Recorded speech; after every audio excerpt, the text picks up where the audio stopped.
ქედმაღლობის განვითარებას სულში აქვს რამდენიმე სტადია და იწყება საკუთარი პერსონის ყალბი მოტივებით, ანუ ცუდდიდებით. მისი სიმპტომებია ქების წყურვილი, მისი ქმედებების, გამოაშკარავების და მითითებების გადაუტანლობა, ორჭოფობა, ეჭვიანობა, სხვათა განკითხვა, ბოროტმახსოვრობა, პატიების თხოვნის შეუძლებლობა, იოლი გზების ძებნა, გარშემო მყოფთა წინაშე, როგორც სცენაზე თამაში, საკუთარი თავის კეთილშობილური კუთხით წარმოჩენის მიზნით, საკუთარი ვნებების და ნაკლოვანებების მოხერხებულად მიჩქმალვის ფონზე, რომელთაც ან სულ იგნორირებას უკეთებს, ან მაქსიმალურად ამცირებს. ხანდახან კი სხვებსაც აბრალებს მათ. აზვიადებს საკუთარ ცოდნას, უნარებს და გამოცდილებას. საკუთარ თავზე დიდი წარმოდგენის სიმპტომების გაღრმავება გადადის ეგრეთ წოდებული განდიდების მანიაში, სადაც საკუთარ პიროვნებას დიდი პატივის დამსახურებულად მიიჩნევს. ასეთი ადამიანი არა მხოლოდ განიკითხავს სხვებს, არამედ ზიზღითაც კი მოიხსენიებს მათ და მზად არის ბოროტებაც კი ჩაიდინოს მათ მიმართ. თვლის, რომ მას ვერ უგებენ გარშემოთ ყოფნი, ვერ აფასებენ, თრგუნავენ მას და თვლის, რომ ბოროტი განზრახვით არიან მის მიმართ განწყობილი. ამგვარი ამაყი ადამიანი ყოველთვის უკმაყოფილოა გარშემო მყოფთა და ცხოვრების პირობების გამო და ამიტომაც მიდის სასოწარკვეთილებამდე, ღვთისგმობამდე და ხანდახან თვითკვლელობამდეც.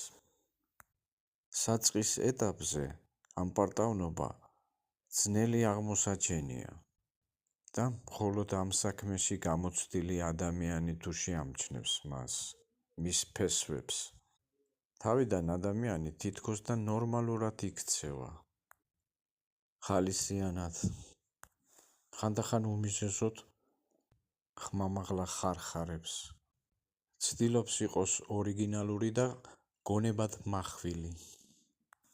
იყენებს სხვადასხვა ილეთებს, რათა საკუთარ პიროვნებისადმი ყურადღება მიიპყროს. იყენებს იუმორს, უყვარს ბევრი ლაპარაკი და მის ლაპარაკში განუწყვეტლივ ისმის მე და ჩემი. მაგრამ საკმარისია ვინმემ არ დაუყვავოს ან რამე შენიშვნა მისცეს, მისი მას ხასიათი მყისიერად ეცვლება, ხოლო შექებისას კი დიდ ფრთაშესხმულ სიამოვნებას გრძნობს.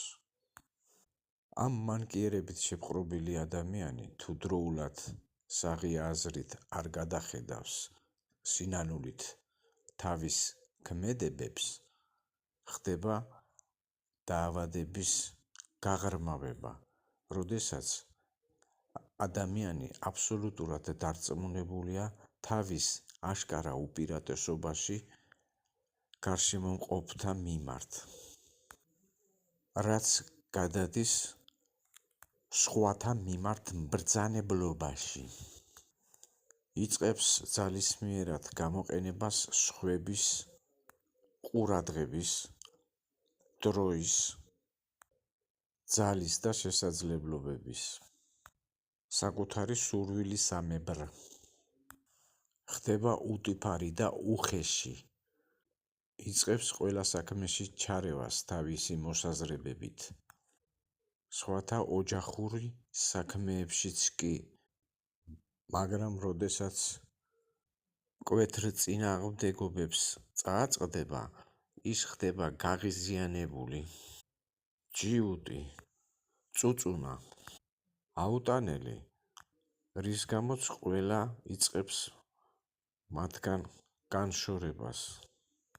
ხოლო თვითონ ამაყი ადამიანი დარწმუნებულია, რომ მას ვერ უგებენ. დარწმუნებულია თავის სიმართლეში და თვითონაც ზურგს აქცევს ყველას. სიბრაზე და სიძულვილი, ზიზღი და ქედმაღლობა იბუდებს მის გულში. სული ხდება ბნელი და ცივი, გონება ბინდდება, მისი მიზანი ხდება დაჯაბნოს და დაიპყროს სხვები, ძალით გაიტანოს თავისი სიმართლე. სწორედ ესეთი ქედმაღლები ქმნიან განკვეთას და მწვალებლობას. შემდეგი სტადია ამ მანკიერების არის თვით ღვთისგან განდგომა. ყველაფერს შესაძლებლობებს, რაც მას გააჩნია, თავის საკუთრებად მიიჩნევს. ის დარწმუნებულია, რომ ცხოვრებას საკუთარი სურვილებით და სახსრებით განაგებს. მიიჩნევს თავს მძლეთ-ამძლეთ, ფიზიკური უძლურობის და ავადმყოფობის დროსაც კი ტკბება საკუთარი ბრძნული წარმოდგენებით და ყველაფრით, რაც მას გააჩნია. მისი ლოცვა ხდება არაგულწრფელი, ცივი და არაგულშემოსრული. შემდგომში კი სრულიად ანებებს ლოცვას თავს. მისი სულიერი მდგომარეობა ხდება ბნელი და უიმედო. მიუხედავად ამისა, ის მაინც დარწმუნებულია საკუთარი თავის და დამღუპველი გზის სიმართლეში.